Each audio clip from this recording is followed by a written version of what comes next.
Welcome friends. ये channel मैंने आप लोगों के लिए इसलिए बनाया है कि ताकि स्टूडेंट्स अच्छे से सब्जेक्ट को समझ सकें और स्ट्रेंथ ऑफ मटेरियल जैसा सब्जेक्ट इसमें मैं शुरू कर रहा हूँ, जो कि मैकेनिकल इंजीनियरिंग और सिविल इंजीनियरिंग दोनों ही यूज़ करते हैं। और ये सब्जेक्ट बहुत ही ईजी है अगर अच्छे से समझ में आ जाए तो, और स्पेशली फॉर डिज़ाइन इंजीनियर्स जिन लोगों को मशीन एलिमेंट डिज़ाइन करने हैं, जब कुछ नई चीज़ें डिज़ाइन करनी है जहाँ पर उनको इलास्टिक रेंज में रह के चीज़ों को डिज़ाइन करना है, तो उन उन लोगों के लिए बहुत ही अच्छा सब्जेक्ट है। तो चलिए शुरू करते हैं। तो सबसे पहला जो टॉपिक है वो हम लेते हैं कि जब भी हम मटेरियल साइंस या स्ट्रेंथ ऑफ मटेरियल पढ़ेंगे तो ज़्यादातर हम माइल्ड स्टील के साथ ही डील करेंगे, राइट। तो माइल्ड स्टील ही why mild steel, this is our first question. Mild steel इतना ज़्यादा क्यों यूज़ करते हैं? सबसे पहली चीज़ तो ये है कि भैया ये हमें मिल जाता है, सस्ता है, रीडली अवेलेबल है। और इसका जो अल्फ़ा है, एक अल्फ़ा होता है अल्फ़ा स्टील, अल्फ़ा को बोलते हैं थर्मल कोफिशिएंट। थर्मल कोफिशिएंट, ठीक है, थर्मल कोफिशिएंट, राइट। ये जो थर्मल कोफिशिएंट होता है इसका मतलब सिर्फ ये होता है कि अगर इसको मटेरियल को हम गर्म करें तो उसमें कितनी स्ट्रेन आएगी, उसकी डायमेंशंस में क्या चेंज होगा, दैट इज अल्फा। तो अल्फा जो स्टील होता है वो इक्वल टू अल्फा कंक्रीट होता है। अगर कंक्रीट का देखें और स्टील का देखें हम अल्फा, तो वो दोनों ही सेम होते हैं ऑलमोस्ट। तो अगर कंक्रीट और स्टील का हम रीइंफोर्स मटेरियल बनाएं तो गर्मी में अगर हम पिलर्स बनाते हैं और गर्मी में अगर एक्सपेंशन होगा उस पूरे मटेरियल में तो इकट्ठा होगा, तो दोनों में तालमेल बना रहेगा, ब्रेक नहीं होगा, राइट। तो इसलिए इसको एज ए रीइंफोर्स मटेरियल भी यूज़ किया जा सकता है। तो ये इसकी एक अपने आप में एक अलग एडवांटेज है। और दूसरा है कि इसकी ना भाई साहब हाई डक्टिलिटी है। हाई डक्टिलिटी, हाई डिक्टिलिटी, हाई डिक्टिलिटी का मतलब ये है कि भाई इसको डिफॉर्मेशन मतलब लार्ज इलोंगेट किया जा सकता है। हाई ईल्ड प्लेटू है ये, हाई ईल्ड प्लेटू। ईल्ड प्लेटू का मतलब ये है, ये आगे जब मैं आपको टेस्टिंग डायग्राम बताऊंगा वहां पर दिखा दूंगा कि ईल्ड प्लेटू क्या चीज होती है, ठीक है। ये इसका मतलब सिर्फ इतना है कि जब ये फेल होता है मटेरियल तो काफ़ी डिफॉर्मेशन इसमें होती है मटेरियल में। और उस डिफॉर्मेशन से हमें ये इंडिकेशन मिल जाता है कि मटेरियल जस्ट फेल होने वाला है, राइट। इसमें काफ़ी डिफॉर्मेशन होती है। और अगर मैं इसमें थोड़ी सी एक और चीज़ भी बताता हूँ, क्योंकि ये अभी सब्जेक्ट की शुरुआत है, हालांकि इसकी जो ईल्ड स्ट्रेंथ होती है टेंशन में, जो डोंट वरी अगर आपको नहीं पता, ये जब मैं टेस्टिंग डायग्राम बताऊंगा तब आप लोगों को ये चीज़ें समझ में आ जाएंगी। That is equal to 250 mega pascal. और जो इसकी ईल्ड स्ट्रेंथ होती है कंप्रेशन में, अगर मैं कहूँ कंप्रेशन में, तो वो होती है इसकी अराउंड 263 मेगा पास्कल, ठीक है। तो ये दोनों ऑलमोस्ट सेम है, तो इसका जो बिहेवियर है वो तकरीबन एक ही किस्म का है, टेंशन में भी और कंप्रेशन में भी, ठीक है। तो ये बात होगी यहाँ तक की। अब बात आती है कि इसको हम मेजर कैसे करते हैं, टेस्टिंग मशीन कौन सी है। टेस्टिंग मशीन इसमें जो आती है वो है टी एम। यूटीएम को बोलते हैं यूनिवर्सल टेस्टिंग मशीन।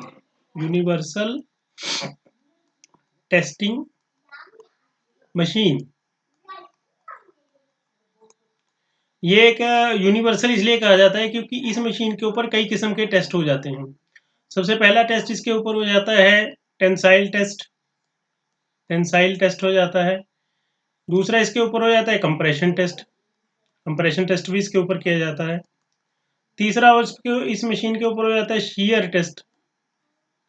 चौथा इसके ऊपर बेंडिंग टेस्ट कर सकते हैं। तो मल्टीपल टेस्ट इसके ऊपर किए जा सकते हैं, इसलिए इसको यूनिवर्सल भी कहते हैं। और इसके ऊपर साइड में एक ग्राफ लगा होता है, उसके ऊपर टेस्टिंग डायग्राम भी बन जाती है। लेकिन वो टेस्टिंग डायग्राम जब आप देखेंगे और किताब में देखेंगे, जो मैं पढ़ाऊंगा उसको देखेंगे, तो काफ़ी फर्क आपको नजर आएगा। उसका कारण रेट ऑफ लोडिंग होता है। कई बार रेट ऑफ लोडिंग ज़्यादा होता है, बहुत ही माइन्यूट रेट ऑफ लोडिंग अगर आप देंगे तो आपको पता चलेगा कि ये कोई दिक्कत वाली बात नहीं है, मतलब आएगा वैसा ही आएगा। और इसमें ऊपर एक जॉ होती है, नीचे एक जॉ होती है, जिसमें कि एक सैंपल हम लोग लगा देते हैं। सैंपल ना कुछ इस किस्म का होता है, ये इस किस्म का सैंपल होता है, राइट। ये ऐसा सैंपल होता है। इसका अगर हम लोग ये बात करें, ये है डायामीटर ओरिजिनल, और इसको बात करें, इसको बोल देते हैं लेंथ ओरिजिनल, एल ओ। ठीक है, तो L O divide by D O की जो रेशियो है नॉर्मली 4 रखी जाती है एज पर A S T M, American Society for Testing Material ने जो स्टैंडर्ड्स हैं A S T M standards के हिसाब से इसकी जो रेशियो है ये 4 रखी जाती है। और इस एल ओ को बोलते हैं हम गेज लेंथ। क्या बोलते हैं? Gauge length. एल ओ जो है this is equal to gauge gauge length. Gauge length वो वाली लेंथ होती है जो अंडर ऑब्जर्वेशन है। तो यहाँ पर हमने यूटीएम का कॉन्सेप्ट भी देख लिया है कि यूटीएम क्या है। अब आगे चलते हैं।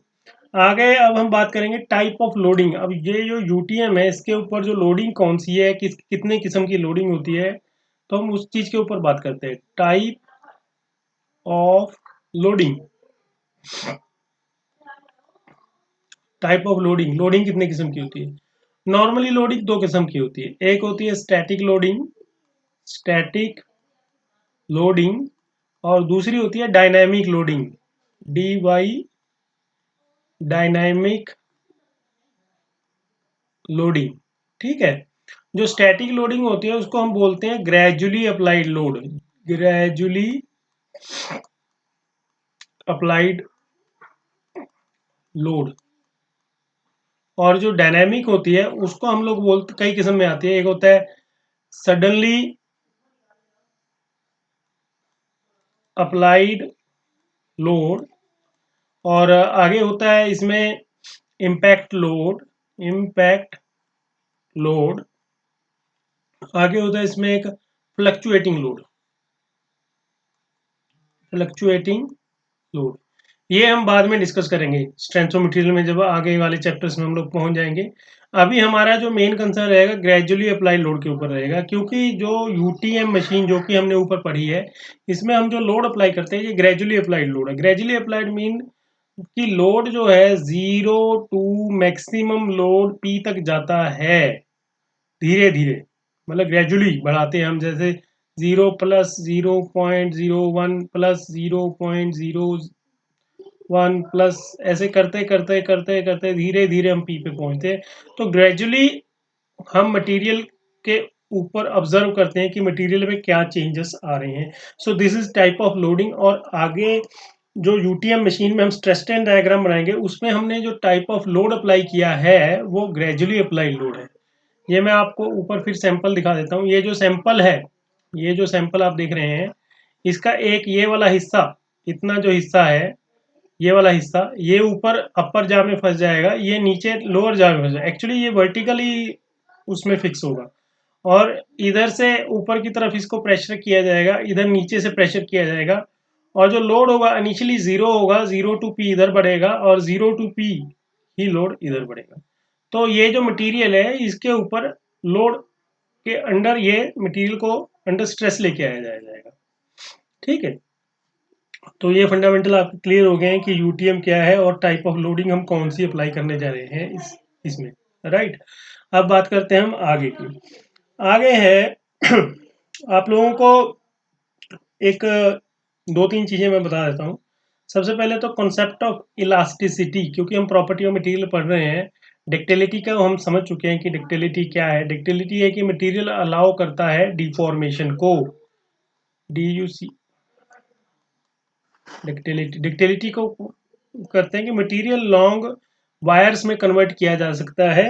सो that is the property of ductility. Malleability भी आप लोगों ने पढ़ा ही हुआ है कि मेलाबिलिटी क्या होती है। मेलाबिलिटी होती है कि मटेरियल को पतली पतली शीट्स में कन्वर्ट किया जा सकता है, that is malleability. This is the property of material, right. तो we were talking about ductility.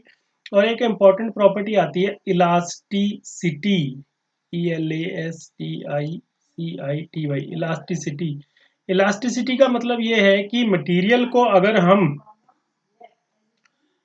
अगर हम यहाँ से लोड लगाएं तो मटेरियल की जो लंबाई है वो थोड़ी बढ़ जाएगी। मैं जस्ट एक एग्जांपल लेके आपको बता रहा हूँ कि इधर भी आपने लोड लगाया P, इधर भी आपने लोड लगाया P, तो ये लंबाई थी L और इसकी लंबाई यहाँ पर होगी कैपिटल L से, तो इसकी जो लंबाई है ये बढ़ जाएगी।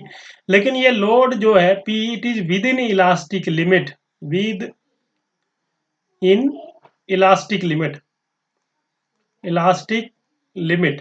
जब ये विद इन इलास्टिक लिमिट रहेगा और जब ये लोड P को आप हटा देंगे तो ये वापस अपनी ओरिजिनल पोजीशन में आ जाएगा, यानी कि इसकी लेंथ वापस L हो जाएगी without any loss. So this property of the material is known as the elasticity, right. बाकी हम लोग आगे इसको और अच्छे से समझेंगे कि क्या है एग्जैक्टली ठीक है। तो अभी हम बात करते हैं मेन हमारे जो कॉन्सेप्ट है उसके ऊपर आते हैं, जो कि है स्ट्रेस, जो कि स्ट्रेंथ ऑफ मटेरियल का कॉन्सेप्ट है। स्ट्रेस, स्ट्रेस क्या चीज है? स्ट्रेस को सिग्मा से डिनोट किया जाता है, सिग्मा, ठीक है। तो जो स्ट्रेस है, stress is the internal resistance of the material to deformation. Internal, internal resistance, internal resistance of material to deformation, इसको कहते हैं भैया स्ट्रेस, ठीक है। स्ट्रेस खुद बच्चों को भी स्ट्रेस हो जाती है पढ़ाई की, जो उनके अंदर पैदा होती है, right, this is known as stress. अब अगर डिफॉर्मेशन हो जाए तो क्या स्ट्रेस होगी? डिफॉर्मेशन को मेजर करने का अलग तरीका है, उसको स्ट्रेन कहते हैं। पहले आप ये समझ लिए कि stress internal resistance of material है, कि मटेरियल को अगर आप मटेरियल के ऊपर लोड लगाएं और मटेरियल कहता है भैया मैं नहीं जाऊंगा उधर, मैं वापस अपनी पोजीशन में आना चाहता हूँ, this is known as stress, internal resistance to stress. और एक चीज होती है स्ट्रेन। स्ट्रेन मेजरमेंट है कि कितना इसमें डिफॉर्मेशन एक्चुअली हो गया है, एक यूनिट लेस है ये। और इसमें जैसे मान लीजिए इसकी ओरिजिनल लेंथ है L, L इसकी ओरिजिनल लेंथ है, और इसकी लेंथ जब चेंज हुई तो वो हो गई से कैपिटल L, इसी की ये होगी capital L। So L minus small l is equal to से del L, this is the change in length. तो change in length by original length which was L is known as strain and it is denoted by epsilon, ठीक है।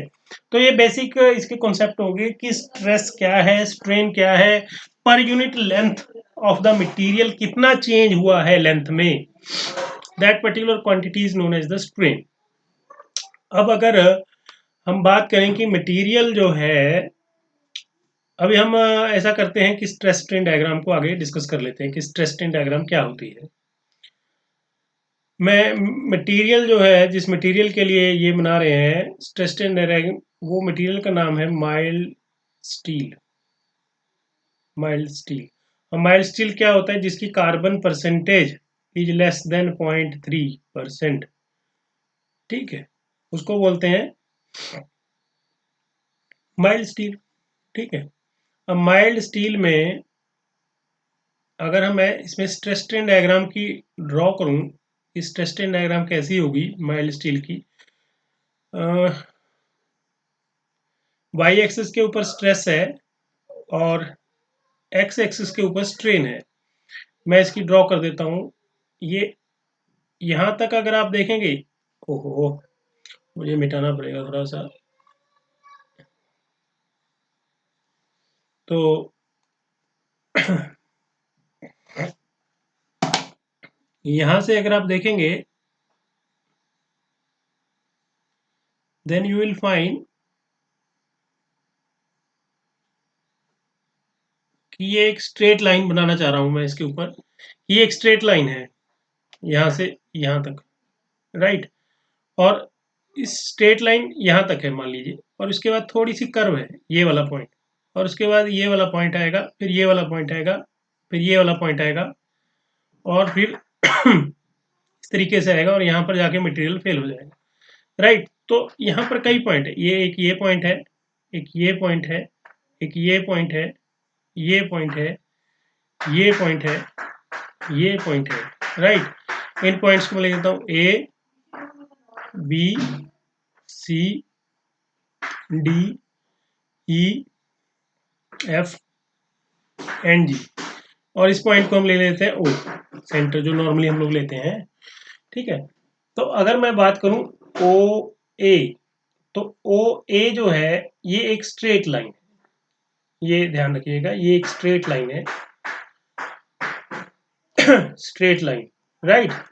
और जो ए point कहा जाता है इसको कहा जाता है proportional limit, proportional proportional limit, इसको कहा जाता है प्रोपोर्शनल लिमिट। यहां तक स्ट्रेट लाइन है, और up in O A up to point A stress is directly proportional to strain, right. Stress is directly proportional to strain. तो क्योंकि ये स्ट्रेट लाइन है, राइट, तो इसको हम ऐसे भी लिखते हैं stress is equal to E into strain, so E is equal to stress by strain, right. इसको हम लोग कहते हैं हुक्स लॉ, हुक्स लॉ, ठीक है। तो हुक्स लॉ जो है it is valid with in proportional limit only. और जो माइल्ड स्टील मटेरियल है, माइल्ड स्टील को हम लोग कहते हैं लीनियर इलास्टिक मटेरियल। क्या कहते हैं? Mild steel is a linear elastic material, linear elastic material, ठीक है। लीनियर इलास्टिक मटेरियल क्यों कहते हैं वो मैं आपको बताता हूँ। अगर आप मटेरियल को इसको लोड करेंगे up to point A, hooks law is valid, और ये कर्व जो है स्ट्रेट है, यहाँ थोड़ा ड्रॉ करने में थोड़ी विंगी टेढ़ी हो गई है, but otherwise it is straight, right. तो मटेरियल को अगर आप यहाँ तक लोड करेंगे और छोड़ देंगे तो मटेरियल इसी कर्व को वापस फॉलो करेगा और वापस हमने पॉइंट पे आ जाएगा, Hooke's law is valid within this point. लेकिन बी पॉइंट जो है, point B is elastic limit point, this is, अगर आप मटेरियल को यहाँ से भी छोड़ेंगे तो भी मटेरियल वापस आ जाएगा, but the curve between B and A is not a straight line, it is a curve, it is a curve. But हम माइल्ड स्टील के केस में कह देते हैं कि Hooke's law is valid up to elastic limit because point A and point B are very near to each other. इस वजह से हम इसको कह देते हैं कि Hooke's law is valid up to elastic limit, approximately है ये, because points are very close to each other, right. So point A तक जो है वो है प्रोपोर्शनल लिमिट, और पॉइंट बी तक जो है वो है इलास्टिक लिमिट। अब बात करते हैं हम पॉइंट सी की। जो पॉइंट सी है, पॉइंट सी जो है ये है हमारा अपर यील्ड पॉइंट, अपर यील्ड पॉइंट, यील्ड पॉइंट, ये यील्ड पॉइंट है। इसके बाद से प्लास्टिक डिफॉर्मेशन होना शुरू हो सकता है, राइट। इसके बाद से मटेरियल फेल होना शुरू हो सकता है, इसके बाद मटेरियल में लार्ज डिफॉर्मेशन आनी शुरू हो सकती है। This is the upper yield point. इसी पॉइंट को हम लोग कहते हैं, यहाँ पर अगर हम लें कि भैया ये कितना है सिग्मा वाई, ये जो सिग्मा वाई है यहाँ पर आता है sigma Y is equal to 250 mega pascal, right. या फिर इसको 250 न्यूटन पर एम एम स्क्वेयर भी बोल सकते हैं, ठीक है। तो ये है अपर यील्ड पॉइंट। और उसके बाद जो डी पॉइंट आता है ये है लोअर यील्ड पॉइंट। ये अपर यील्ड पॉइंट क्यों आता है, सिर्फ माइल्ड स्टील के केस में ही क्यों आता है, ये हम मटेरियल साइंस का सब्जेक्ट का जब वीडियो बनाएंगे उसमें हम डिस्कस करेंगे। और डी पॉइंट जो है ये लोअर यील्ड पॉइंट है, और D to E there is a large deformation, large deformation. तो इस पर्टिकुलर पॉइंट को हम लोग कहते हैं यील्ड प्लेटू। क्या कहते हैं? इसको कहते हैं यील्ड प्लेटू, जो ऊपर डिस्कस किया था कि लार्ज डिफॉर्मेशन हो रही है। और उसके बाद यहाँ पर मटेरियल की स्ट्रेंथ जो है ये बढ़ जाती है, ये थोड़ी ऊपर चली जाती है, ये मटेरियल की स्ट्रेंथ यहाँ पर बढ़ गई है, ठीक है, सिग्मा। तो आप देखिए कि कुछ डिफॉर्म होने के बाद एकदम से मटेरियल रेजिस्टेंस प्रोवाइड करता है कि अब मैं और डिफॉर्म नहीं होऊंगा। इस पर्टिकुलर रीजन को बोल देते हैं स्ट्रेन हार्डनिंग, स्ट्रेन हार्डनिंग। और उसके बाद मटेरियल पर यहाँ पर नेकिंग शुरू हो जाती है, इस पर्टिकुलर पॉइंट पर शुरू हो जाती है नेकिंग, ठीक है। नेकिंग होने के बाद इस पर्टिकुलर रीजन पे जाके मटेरियल में फेलियर हो जाता है। तो इस पर्टिकुलर को बोलते हैं स्ट्रेन सॉफ्टनिंग। अब स्ट्रेन हार्डनिंग में ऐसा क्या होता है कि मटेरियल की हार्डनेस बढ़ जाती है, कि हम मटेरियल साइंस में बताएंगे, क्योंकि इस सब्जेक्ट का वो नहीं है, मतलब टॉपिक नहीं है। मटेरियल साइंस में डिटेल में बताएंगे कि ये होता क्या है। अब यहाँ तक ये जो स्ट्रेन है, यहाँ पर स्ट्रेन बढ़ती चली जा रही है, यहाँ पर कुछ स्ट्रेन थी, अगर हम एक्स एक्सिस के ऊपर देखें यहाँ पर कुछ स्ट्रेन है, ठीक है, यहाँ पर कुछ स्ट्रेन है। ये कंप्लीट जो स्ट्रेन है जो यहाँ तक आ जाएगी, इस पर्टिकुलर स्ट्रेन को बोलते हैं साइलन F, that is fracture strain, fracture strain. ठीक है, यहाँ पर आके फ्रैक्चर कंप्लीट हो गया है, राइट। ये अप टू यहाँ तक जो होती है वो ईल्ड पॉइंट तक की स्ट्रेन होती है। इनकी अलग अलग परसेंटेज बना रखी है कि कि इस पॉइंट तक कितनी होती है, उस पॉइंट तक कितनी होती है, वो भी हम डिस्कस करेंगे, बट वो इतना इंपॉर्टेंट नहीं है from designer point of view या एग्जामिनर पॉइंट ऑफ व्यू, इतना ज़्यादा यूज भी नहीं होता एग्जाम वगैरह में भी। तो this was the stress strain diagram for mild steel. अब ये जो हम स्ट्रेस स्ट्रेन डायग्राम जब इसकी बनाते हैं, अब क्वेश्चन इसमें ये है कि भाई जो स्ट्रेस है, स्ट्रेस का ये कैलकुलेट कैसे किया हमने, इसका फॉर्मूला अभी हम डिस्कस करते हैं कि फॉर्मूला क्या डिस्कस किया है इसमें। मान लीजिए अब ये सैंपल है, मैं नॉर्मल सैंपल बना रहा हूँ, सैंपल वैसे अलग किस्म का रहेगा कि वैसा क्यों होता है।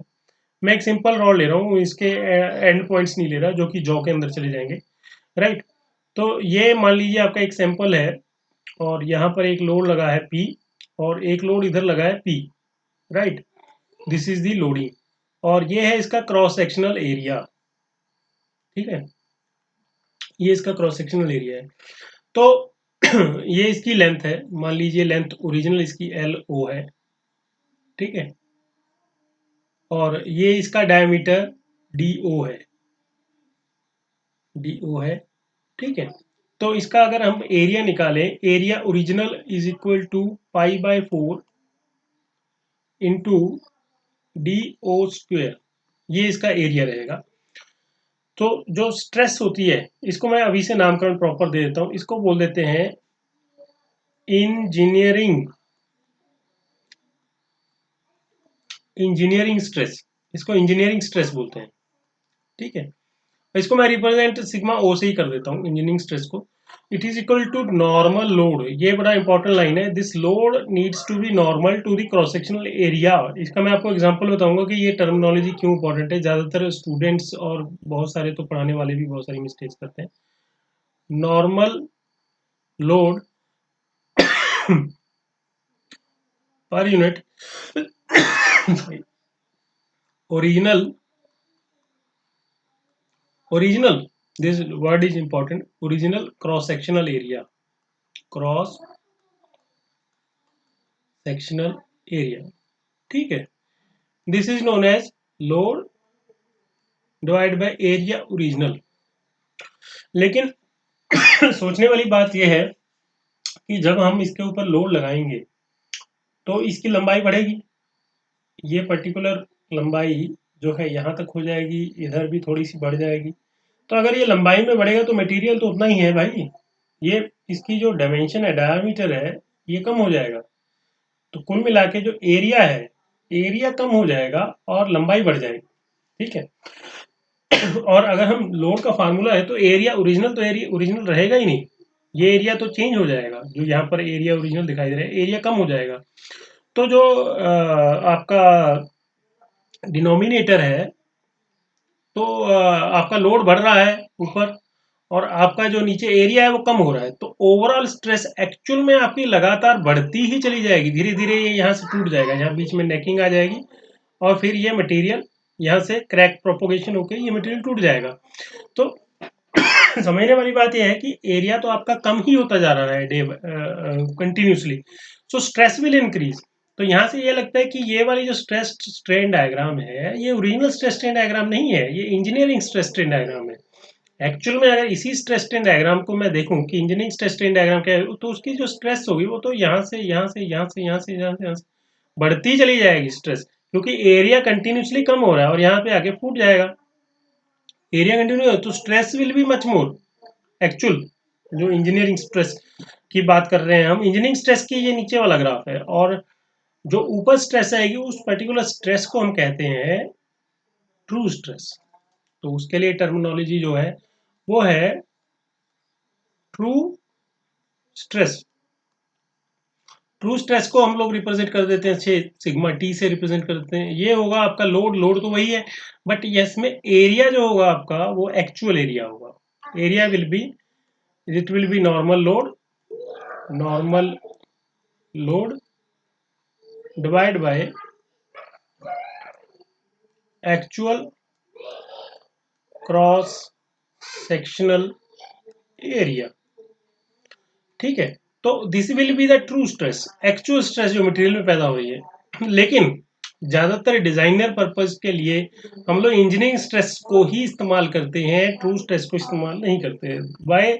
एक तो इसका फॉर्मूला बड़ा सिंपल है भाई, ज्यादा एरिया ओरिजिनल निकालने की जरूरत है नहीं हमें, कितना हो area actual, sorry area actual निकालने की जरूरत नहीं है। अब इसको क्यों यूज करते हैं, अब स्ट्रेस स्ट्रेन डायग्राम में देख लेते हैं।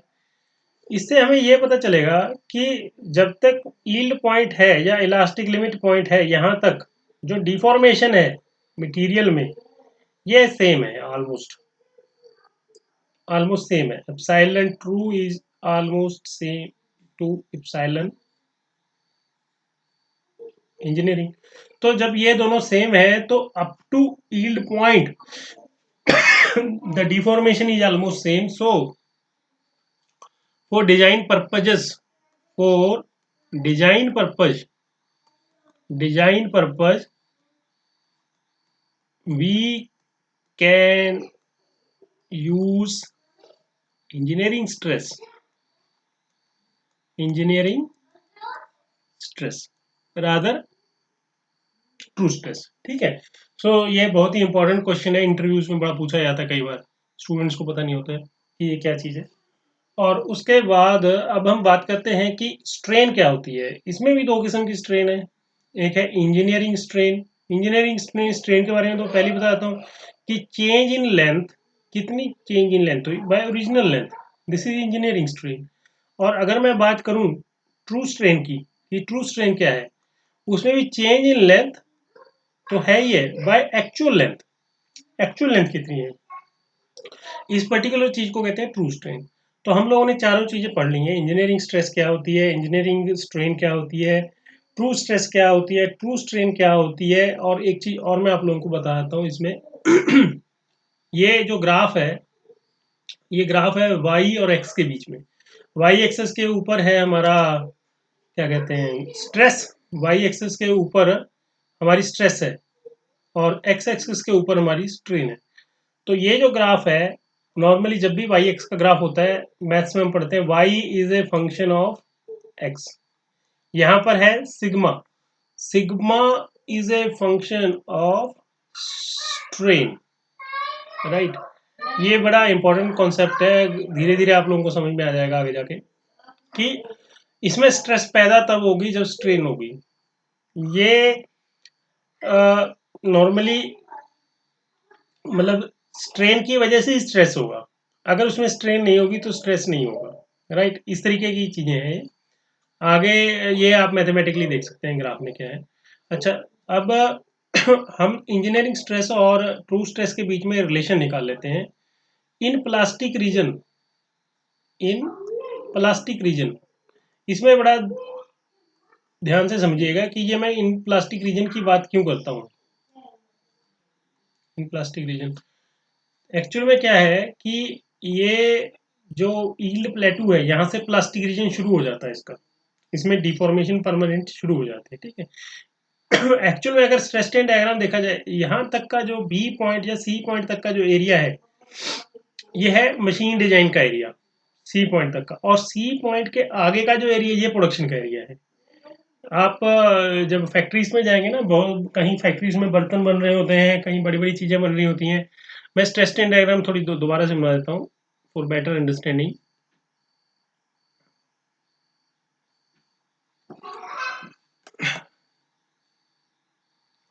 तो ये है, ठीक है, और ये है, और ठीक है, ये एक पॉइंट हो गया, ये दूसरा हो गया, तीसरा हो गया, चौथा हो गया, पांचवा, छठा, सातवां। तो इस पॉइंट से जो पीछे का एरिया है, यानी कि इस पॉइंट से जो पीछे का एरिया है, वो डिजाइन इंजीनियर यूज करते हैं, मशीनों को डिजाइन करते हैं, यानी कि मटेरियल फेल नहीं होना चाहिए। और इस पॉइंट से जो इधर का एरिया है, वो सारा प्रोडक्शन में यूज होता है। प्रोडक्शन, जहां पर हमें प्लास्टिक डिफॉर्मेशन करनी है, मतलब प्लास्टिक रीजन में चले गए हम लोग, चीज़ों को मोड़ना है, बेंड करना है, बेंड बना के उसके नई शेप्स बनानी है, नई किस्म के पुर्जे बनाने हैं, तैयार करनी है चीज़ें, ठीक है। तो वो सारा अपना आ जाता है प्रोडक्शन एरिया। और इधर आ जाता है डिजाइन एरिया, जिसमें हम कहते हैं कि भाई मटेरियल शुड नॉट फेल, ठीक है। अभी हम प्लास्टिक रीजन में जब बात करते हैं कि प्लास्टिक रीजन में तो प्लास्टिसिटी हो गई, कि ये जो मटेरियल था, इसको जब हमने डिफॉर्म किया, इधर किया, इधर किया, तो इसका जो डायमीटर था वो कम हो गया और ये लंबाई बढ़ गई। तो ओवरऑल जो वॉल्यूम है इसका, volume is constant, volume is constant. मैं एक अच्छी सी फोटो बना देता हूँ। मान लीजिए ये इसकी लेंथ ओरिजिनल है और ये इसका एरिया ओरिजिनल है, राइट। और जब इसके ऊपर लोड लगाया गया तो ये ऐसा हो गया, ठीक है। और ये इसकी लेंथ एक्चुअल होगी और ये इसका एरिया एक्चुअल हो गया। तो length into area is equal to volume. मैं मान रहा हूँ कि ये एक डायमीटर कुछ कुछ भी है, एरिया हो गया। तो length original into area original will be equal to length actual into area actual, right.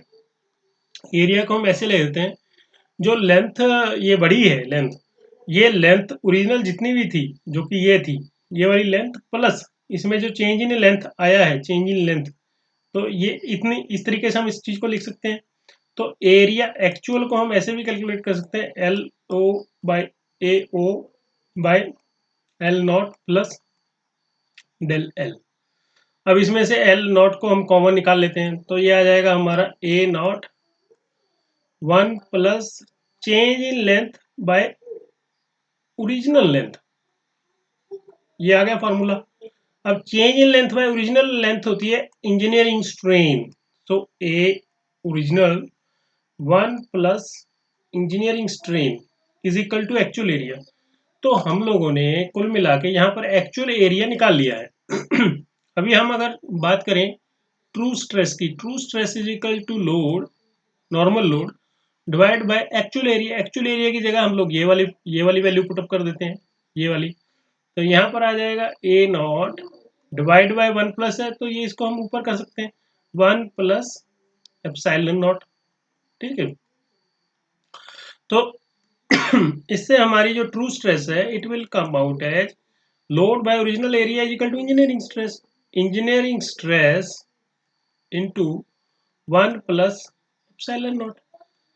तो ये जो हमारा निष्कर्ष निकला है, यहाँ से हमें एक चीज क्लियर हो रही है, engineering stress multiply with 1 plus something which means true stress is always greater than engineering stress by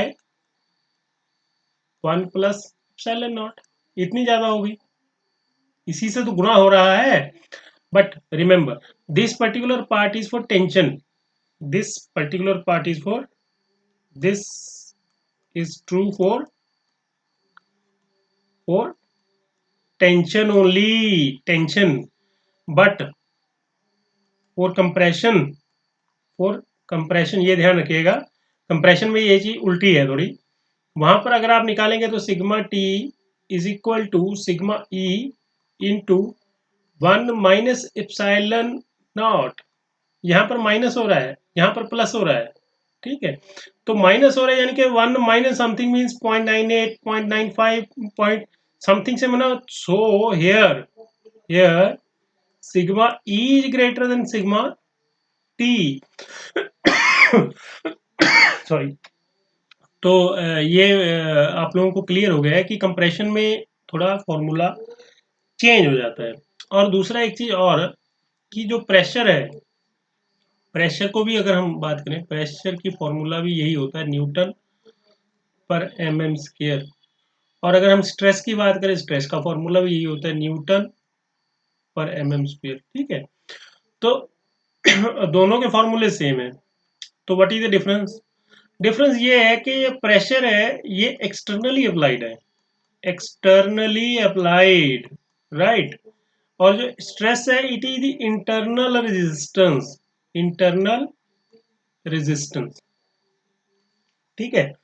तो ये आप लोगों को समझ में आया कि प्रेशर और स्ट्रेस क्या है, जबकि दोनों की यूनिट सेम है।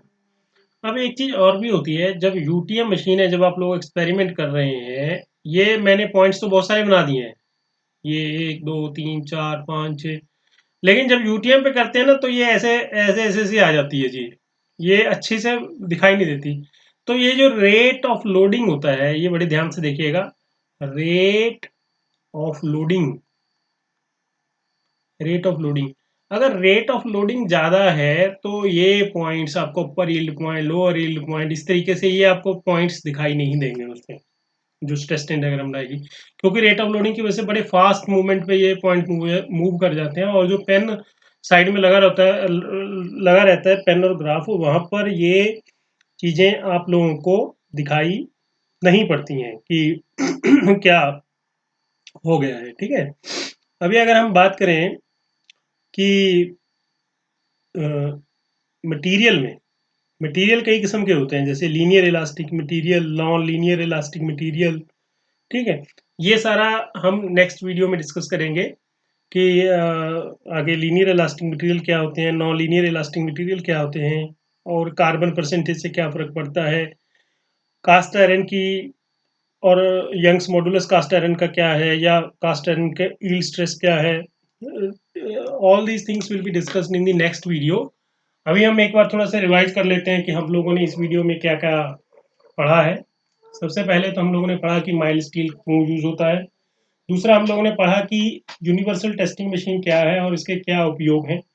तीसरा हम लोगों ने देखा कि टाइप ऑफ लोडिंग कितने किस्म की होती है और यूटीएम पे कौन से किस्म की लोडिंग चलती है। चौथा हमने इलास्टिसिटी का कॉन्सेप्ट पढ़ा। पांचवा हम लोगों ने स्ट्रेस के बारे में पढ़ा, स्ट्रेन के बारे में पढ़ा। उसके बाद हमने स्ट्रेस स्ट्रेन कर्व के बारे में पढ़ा। उसमें हमने ये भी देखा कि इंजीनियरिंग स्ट्रेस क्या होती है, ट्रू स्ट्रेस क्या होती है, कौन सी ज़्यादा होती है, कौन सी डिज़ाइन में यूज़ होती है, प्रोडक्शन रीजन कौन सा है, डिज़ाइन रीजन कौन सा है, प्रोपोर्शनल लिमिट क्या होती है, हुक्स लॉ क्या होता है। तो ये सारी चीज़ें हम लोगों ने इसमें पढ़ी, और उसके बाद हम लोगों ने इंजीनियरिंग स्ट्रेस और ट्रू स्ट्रेस के बीच में रिलेशनशिप्स भी देखे, और प्रेशर और स्ट्रेस के बीच में क्या डिफरेंस होते हैं, वाई प्रेशर, जबकि यूनिट दोनों की सेम है, वाई बोथ आर डिफरेंट, ये सब हम लोगों ने देखा। तो मिलते हैं नेक्स्ट वीडियो में। Thank you.